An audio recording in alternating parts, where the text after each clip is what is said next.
Sir, आज जो party कार्यालय जो सिरसागंज में है समाजवादी पार्टी का, जनाब वैभव जी, जो वहाँ से जो पद यात्रा निकाली गई समाजवादी पार्टी की, तो उस पद यात्रा के बारे में बताइए। उस पद यात्रा का क्या उद्देश्य था जिसको लेके वो पद यात्रा निकाली गई है?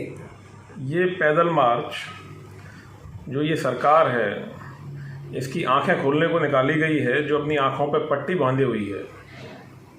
चारों तरफ महंगाई की मार है, किसान भी परेशान है, शिक्षा तो चौपट हो ही गई है, किसानों का समय चल रहा है, खाद मिल नहीं पा रही।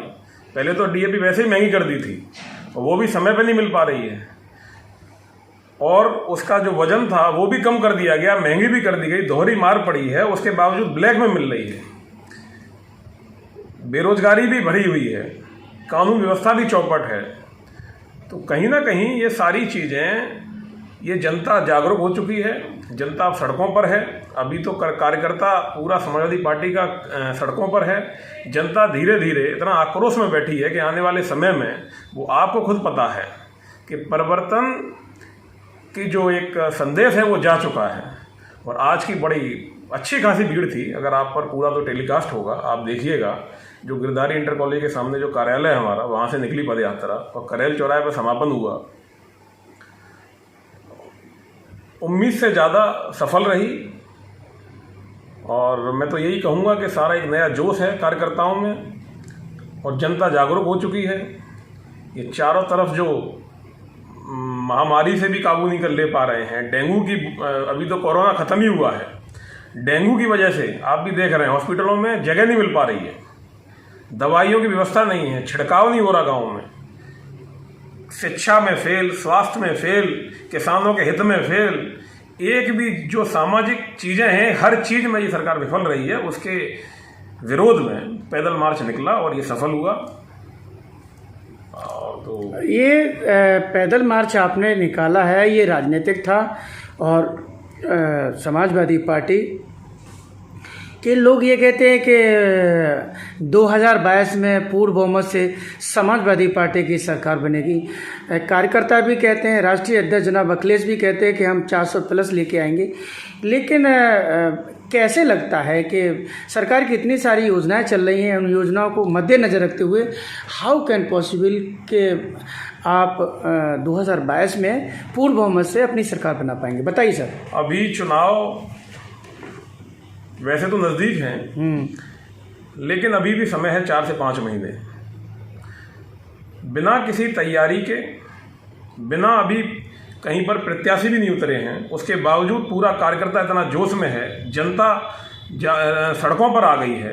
आप कहीं पर भी देख लीजिए, जो रैलियां हो रही हैं, अभी पिछड़े वर्ग की रैली हुई जो राजभर जी ने की, उसमें देखिए भीड़। एक भी रैली में आप देखिए कि जहां तक देखेंगे रैली के ग्राउंड पूरा कैमरा कवरेज नहीं कर पा रहा है। जनता त्रस्त बैठी हुई है। कहीं पर भी आप चले जाइए, एक आदमी से पूछ लीजिए, चाहे वो किसी भी वर्ग का हो, चाहे वो किसी भी व्यापारी हो, चाहे वो किसी सरकारी नौकरी में हो या जो भी हो, चारों तरफ आदमी परिवर्तन का मन बना चुका है। और ये तो आपको भी खुद लग रहा है और सब लोगों को लग रहा है कि परिवर्तन तो निश्चित है। और इसमें तो मुझे तो नहीं लग रहा कि मुझे कुछ आपसे कहना पड़ेगा, आपको बताना पड़ेगा, सभी पता है आपको, हर जगह सड़कों पर देखिए। वैभव जी, ये बताइए कि जो समाजवादी पार्टी की जो विचारधारा है और भारतीय जनता पार्टी की विचारधारा है, दोनों ही विचारधाराएं भिन्न हैं, लेकिन आज भारतीय जनता पार्टी सेंट्रल में भी है और स्टेट में भी है, तो दोनों में लेकर वो इतना कुछ कर रही है कि वो ये चाहती है कि वोटर ज़्यादा से ज़्यादा मुझे सपोर्ट करे और वोट दे। देखिए, जो भी वो उनके दिमाग में, उनके जो अपने मन में होगा, ऊपर उनके जो भी प्लानिंग बनती होगी वो उनके कमरे में बनती होगी। मुझे तो नहीं लग रहा धरातल पे उनकी कोई भी चीज़ सफल हुई है कहीं पर भी। देखिए, आदमी की मुख्य चीज़ें क्या होती हैं? शिक्षा, स्वास्थ्य और उसका जो भी भरण पोषण, 2 वक्त की रोटी। पेट्रोल आप भी जानते हैं, आदमी को सोचना पड़ता है। एक दिन अगर घर से निकलता है 200-300 रुपये की पेट्रोल एक दिन में जला रहा है, जो आज से 4 से 6 साल पहले 50 रुपये 60 रुपये में आदमी घर लौटाता था। आप देखिए, आदमी की जो आमदनी नहीं है उससे ज़्यादा तो पेट्रोल महंगा है, घर से निकलेगा कैसे?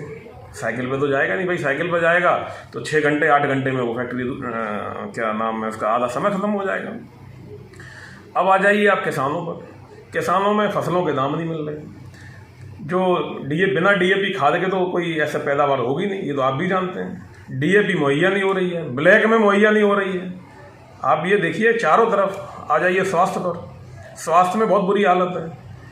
पहले कोरोना का प्रकोप चला, चलिए ठीक है, कोरोना एक महामारी थी, उसमें एक आपको कह सकते हैं कि भाई उसका अभी किसी को पता नहीं था कि किस तरीके का वायरस है, कैसे ख़त्म होता है क्या नहीं है। डेंगू तो बहुत पहले से चल रहा है, इसके लिए तो छिड़काव हो सकता है भाई। मच्छर का बाकायदा एक साफ़ सफाई पर ध्यान दिया जाए, ये तो सरकार के हाथ में है। ये भी पूर्णतः आप देख रहे हैं, महामारी इतनी भयंकर है कि कोरोना का इतना बड़ा प्रकोप नहीं था। इतनी बुरी हालत है, आंकड़े तो कोई है कि कोई दे नहीं रहा, सरकारी कोई आंकड़े आ नहीं रहे हैं। तो मेरा मानना ये है, चाहे वो सरकार के नज़रों में जो भी शिक्षा हो, स्वास्थ्य हो, भाई जनता के नज़रों में तो ये सारी चीज़ें चौपट हैं। नहीं, मेरी नज़र में भी है साहब। आपका जाजूमई गांव इतिहास लिख रहा है, आपका भरतरा है, आपका बनीपुर गांव है, जो फिरोजाबाद ज़िले में इतनी मौतें हो रही हैं कि ये इतिहास लिख रहे हैं अपने आप में। ऐसा नहीं कि मेरे संज्ञान में नहीं है। और आपने जो समय दिया है इसके लिए, चैनल के लिए, इसके लिए बहुत बहुत धन्यवाद। मेरी तरफ से आपको, चैनल की तरफ से आपको दीपावली की और भैया दूज की और धनतेरस की सभी शुभकामनाएं सर। आप सभी को भी, क्षेत्रवासियों को दीपावली की, भैया दूज की बहुत बहुत हार्दिक शुभकामनाएं। धन्यवाद। Thank you sir.